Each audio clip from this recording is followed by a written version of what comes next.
Eu estou aqui com o Júlio Noronha, nós trabalhamos como procuradores no caso Lava Jato e hoje nós queremos conversar com você sobre o desmonte do quebra-cabeça da Lava Jato.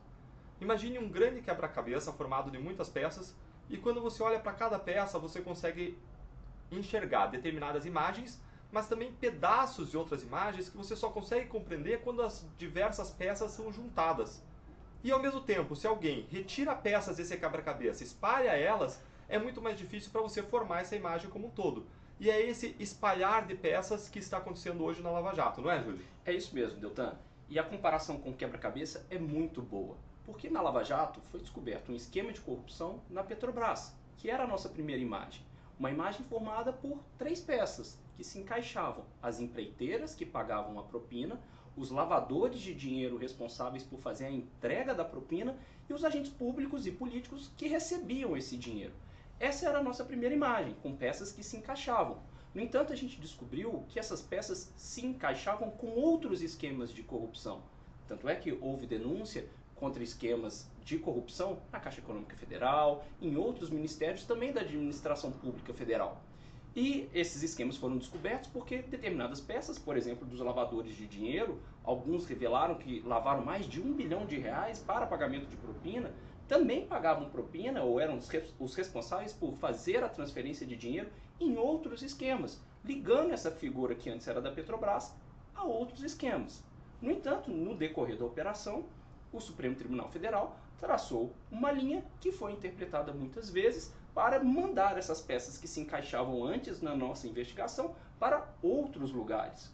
Um exemplo claro disso foi a nossa investigação sobre um lavador de dinheiro apontado como operador de propina do PSDB, que só foi descoberto porque um operador financeiro que também trabalhou na Petrobras também fazia transferências irregulares para esse agente. Além disso, três empreiteiras que também eram investigadas na Lava Jato aqui em Curitiba também fizeram pagamentos para esse lavador de dinheiro. São peças que se encaixavam aqui em Curitiba e também se encaixavam em outro esquema. Então deixa eu ver se eu entendi. A gente tinha peças que vieram de diferentes investigações de diferentes casos e só foi possível montar esse quebra-cabeça desse caso criminal contra esse lavador de dinheiro apontado como operador do PSDB, porque esses casos estavam todos em Curitiba. E quando a gente fala desses esquemas se cruzarem, a gente está falando que não só lavadores de dinheiro atuavam para diferentes empreiteiras e diferentes órgãos públicos e diferentes partidos e políticos, mas também as empreiteiras atuavam não só em órgãos públicos federais, mas em estados e municípios espalhados pelo Brasil. Isso gera uma grande teia criminosa. E como o Júlio colocou, veio essa decisão do Supremo no final de 2015 e criou um limite para a Lava Jato em Curitiba, dizendo que só podia ficar na Petrobras. Então, esse caso a gente tem como uma consequência dessa decisão do Supremo, não é? E pior, não é nenhuma consequência a rigor dessa decisão. A gente poderia entender ela de modo diferente, mas é uma aplicação cega dessa decisão do Supremo que gerou essa separação desse caso, que foi reunido em Curitiba e agora ele foi deslocado para outro estado do país. Mas isso não acontece só nesse caso, tem uma série de casos em que está acontecendo isso, né? Vários outros casos, né? Isso foi verificado aqui em Curitiba, e para lembrar de alguns, o caso mesmo de Belo Monte, o caso envolvendo também uma instituição financeira de São Paulo também, que faziam parte desse grande quebra-cabeça que é investigado aqui. Acontece que o próprio legislador, a lei, já determina que casos que sejam próximos, que tenham essa conexão, devem ser investigados no mesmo lugar. Não existe essa determinação em lei? Com certeza, o Código de Processo Penal fala que quando investigações se relacionam de modo muito próximo, quando as provas sobre uma infração, sobre as provas de um crime, ajudam a provar outro crime ou vice-versa, quando isso acontece, essas investigações devem tramitar em conjunto. Isso é o que diz a nossa lei, justamente porque só assim que você consegue montar o quebra-cabeça. Então, na nossa visão, essa decisão do Supremo de 2015, que limitou a Lava Jato em Curitiba a Petrobras, não pode ser interpretada cegamente, em primeiro lugar, porque ela não mudou a lei continua a valer. Em segundo lugar, porque o que a decisão do Supremo disse é o que deve ser incluído em Curitiba e não o que deve ser excluído. O que o Supremo disse é que os crimes praticados dentro da Petrobras têm uma relação tão próxima que eles devem ficar em conjunto, eles devem ficar em conjuntos para que se possa formar a imagem dos crimes de modo completo.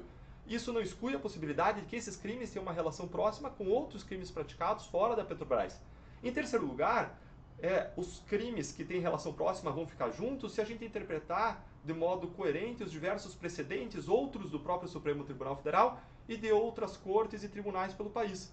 Isso porque quando a gente olha a própria Lava Jato, a gente vê que, mesmo não estando dentro da Petrobras, crimes próximos ficaram sendo investigados no mesmo lugar. Veja o que aconteceu lá no começo da Lava Jato. Se investigavam 4 organizações criminosas de doleiros, essas organizações situadas em lugares diferentes do país, mas todos os tribunais entenderam que a investigação deveria ficar em Curitiba porque os crimes estavam relacionados de modo próximo.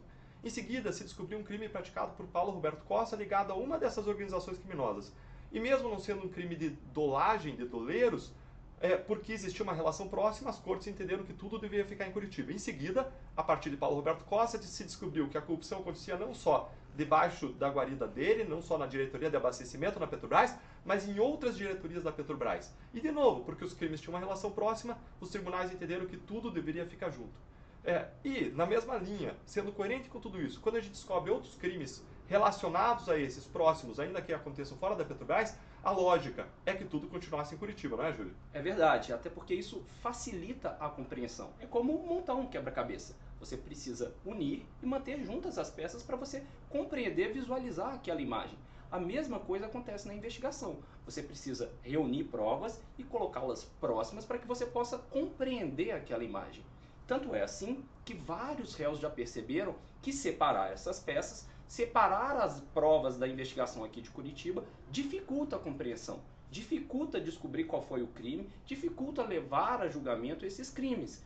Tanto é assim que mais de 360 pedidos para tirar casos de Curitiba já foram apresentados aqui na Lava Jato. E o efeito de se separar essas peças é diminuir a compreensão, é dificultar a compreensão daquilo que aconteceu, é dificultar a investigação. E essa é uma das razões pelas quais a Lava Jato em Curitiba funcionou. Essas e outras razões fizeram com que investigação de corrupção e punição de corrupção, que é muito difícil de acontecer no Brasil, funcionasse.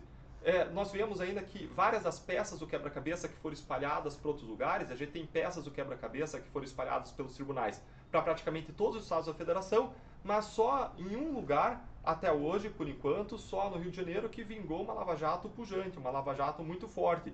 Isso porque quando você mantém muitas peças perto, existe uma sinergia, você consegue fazer a coisa funcionar.